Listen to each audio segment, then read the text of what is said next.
வணக்கம் அனுகிரகம் தமிழ் சேனல் நேர்களே, நான் உங்கள் அன்பான சயின்டிஃபிக் வேதிக் அஸ்ட்ராலஜர் ஆஸ்ட்ரோ அருண்ஜி பேசுகிறேன்.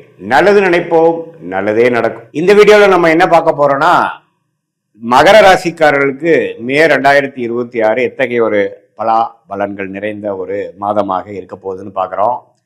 இப்போ பாருங்க, சயின்டிஃபிக் வேதிக் அஸ்ட்ராலஜி முறையில் எந்த விதத்திலும் மிகைப்படுத்தாமல் உள்ளது உள்ளவாறு ஒரு கிரகமும் ஒரு மாதிரியான அமைப்பில் இருக்கும் பொழுது எது மாதிரி தாக்கத்தை கொடுக்குதுங்கிறது அந்த அறிவியல் சார்ந்த கலையாகிய இந்திய வேத ஜோதிட அடிப்படையான சயின்டிபிக் வேதிக் அஸ்ட்ராலஜி நம்ம பார்க்க போறோம்.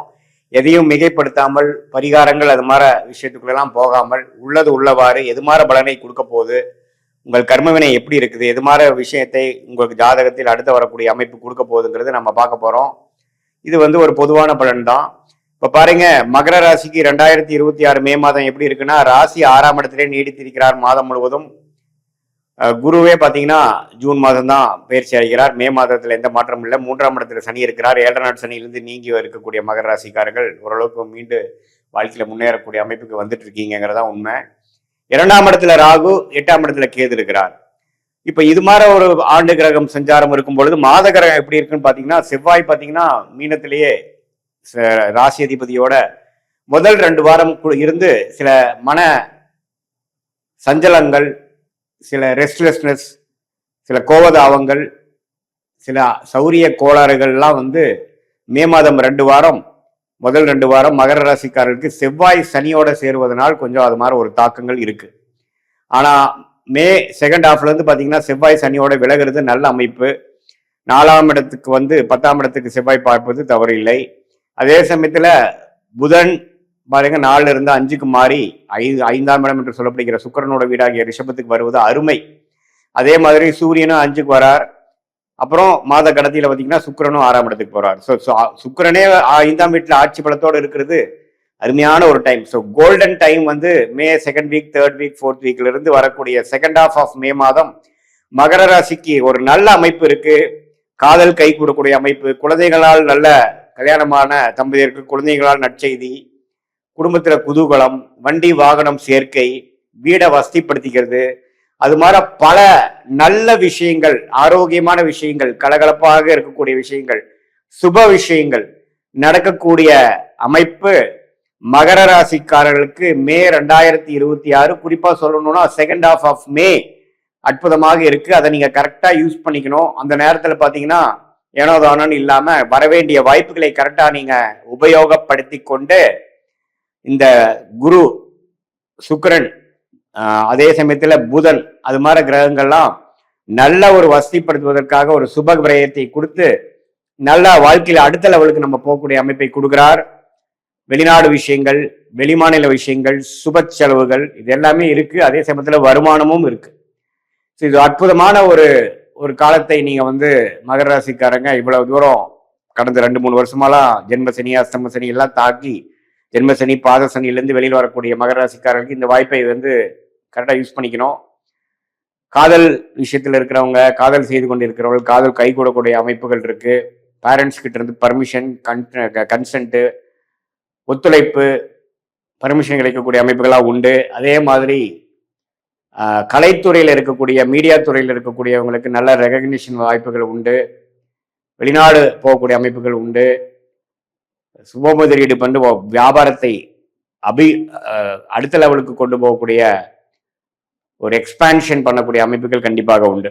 ஸோ மகர ராசிக்காரர்களுக்கு பார்த்தீங்கன்னா இதுவரை கொஞ்சம் மே மாதம் 2 வாரம், மார்ச் மாதத்திலாம் கொஞ்சம் சிறு சிறு பிரச்சனைகள், மன சஞ்சலங்கள்னால் பாதிக்கப்பட்ட மகர ராசிக்காரர்களுக்கு இது ஒரு நல்ல மாற்றமாக மே 2026 குறிப்பாக சொல்லணும்னா செகண்ட் ஹாஃப் நல்ல ஒரு வாய்ப்பாக இருக்கு. அதை நம்ம யூஸ் பண்ணிக்கணும்.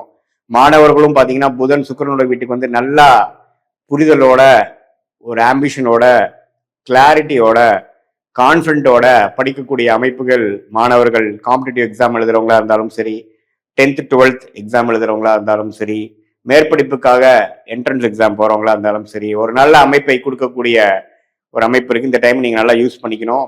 இது ஒரு பொதுவான பலனை தவிர உங்களுடைய ஜென்ம ஜாதகத்துல எது மாதிரி தசா புக்திகள் போய்கொண்டிருக்கிறது, உங்களுடைய லக்னம் என்ன, உங்களுடைய நட்சத்திரம் அவிட்டமா, திருவோணமா உத்திராடமா அப்படிங்கிறதெல்லாம் பார்த்து உங்க தசாபுக்திகள் எப்படி போய் கொண்டிருக்கிறது, அந்த தசநாதனும் புக்திநாதனும் இப்ப கோச்சாரத்துல எது மாதிரி அமைப்புல போயிட்டு இருக்காங்க அப்படிங்கிற விஷயத்தெல்லாம் நம்ம பார்க்கும் பொழுது நம்மளுடைய கர்மா எது மாதிரி விஷயத்தை காட்டுது, இந்த பொதுவான பலனை காட்டிலும் இன்னுமே துல்லியமான பலன்கள் என்ன, தசா புக்தி அந்தரம்னு நம்ம பிரிச்சு தசைய வருட கணக்கில் பார்த்து, புக்தியை 2 வருடம் 3 வருடம் லெவலில் பார்த்து, அந்தரம் பார்த்தீங்கன்னா மாத கணக்கில் பார்த்து, சூக்ஷமம் வார கணக்கில் பார்த்து எது மாதிரி விஷயங்கள் நமக்கு காத்திருக்குது, எது மாதிரி பிராப்தங்கள் நம்மளோட ஜாதகத்தில் இருக்கு, எது மாதிரி விஷயங்கள் நமக்கு சரி வராதுங்கிறதெல்லாம் தெரிந்து அதுக்கு தகுந்த மாதிரி நம்மளுடைய வாழ்க்கை பயணத்தை திட்டமிட்டு அந்த செயல் அமைப்புகளை வடிவமைத்து அது மாதிரி நம்ம அந்தந்த நேரத்தில் நம்ம செய்து கொண்டே ஆனால் தேவையற்ற பண விரயங்கள், தேவையற்ற சமய விரயங்கள் எல்லாம் தவிர்த்து, ஏன்னா வாழ்க்கையில நம்ம ஒரு 1000 வருஷம் வாழ போறது இல்லை. ஒரு 20-25 வயசுக்கு மேல நம்ம வேலைக்கு வந்துட்டோம், தொழிலுக்கு வந்துட்டோம்னா ஒரு 30-35 வருஷம் மேக்சிமம் நம்ம கெரியர் இருக்கு. அதுக்கப்புறம் ரிட்டையர்மெண்ட் ஆகிறோம். அதுக்கப்புறம் நம்ம முதல் மாதிரி ஆக்டிவா இருக்க முடியாது. அந்த 30-35 வருஷம் எது மாதிரி தசாபுக்திகள் போய் கொண்டிருக்கிறது பொறுத்து தான் நம்ம பிரச்சனை இல்லாத வாழ்க்கையை நோக்கி போறோமா அல்லது பிரச்சனையை நோக்கி போறோமாங்கிறது தெரிஞ்சுக்கணும். அதை தெரிந்து அதுக்கு தகுந்த மாதிரி ப்ரிகாஷனரி விஷயங்கள் பண்ணோம்னா நம்மளுடைய பிரச்சனைகளை நாம தேவையில்லாமல் அதிகப்படுத்தி கொள்ளாமல், எப்படி மழை பெய்யும் பொழுது கொடையை பிடித்து கொண்டு நம்மளை நாமளே கொஞ்சம் பாதுகாத்துக் கொள்கிறோமோ, அதே போல இந்த சயின்டிபிக் வேதிக் அஸ்ட்ராலஜி முறையில நம்மளுடைய கர்மாவை தெரிந்து கொண்டு அது எது மாதிரி விஷயத்தை காமிக்குது, நம்ம என்ன பிறவி பயன் என்ன, எந்த ஒரு விஷயத்துக்காக நம்ம பிறந்திருக்கோம், எது நமக்கு நேச்சுரலா நல்லா வரும், எது நமக்கு ஃபார்ச்சுனேட்டா யோகமாக இருக்கிறது, எது நமக்கு அவயோகமாக இருக்கிறதுங்கிறதெல்லாம் பாஸ்ட்ல நம்ம என்ன நடந்ததுங்கெல்லாம் பேசி சிங்க் ஆகி இப்போ ப்ரெசண்ட்டுக்கு நெக்ஸ்ட் போகக்கூடிய ஷார்ட் டேர்ம் ஃபியூச்சர் என்ன, அடுத்தது வரக்கூடிய லாங் டேர்ம் ஃபியூச்சர் என்ன அப்படிங்கிற மாதிரி விஷயங்கள்லாம் நம்ம பார்த்து அதுக்கு தகுந்த மாதிரி ஒரு வாழ்க்கை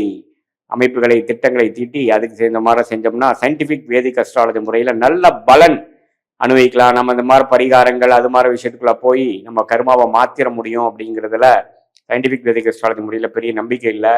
ஆனா என்ன விஷயம் எப்படி நடக்குது, எது மாதிரி எது விஷயங்கள் காட்டுதுங்கிறது தெரிந்தா அதுக்கு தகுந்த மாதிரி மென்டலா ப்ரிப்பேர்ட் ஆகி நம்மளுடைய பிராப்தங்களை நம்ம அதிகரிக்க முடியும், நம்மளுடைய பர்சன்டேஜ் ஆஃப் சக்சஸை இன்க்ரீஸ் பண்ணிக்க முடியும், அதிகரித்துக்க முடியுங்கிறத நாம தெரிஞ்சுக்கணும்.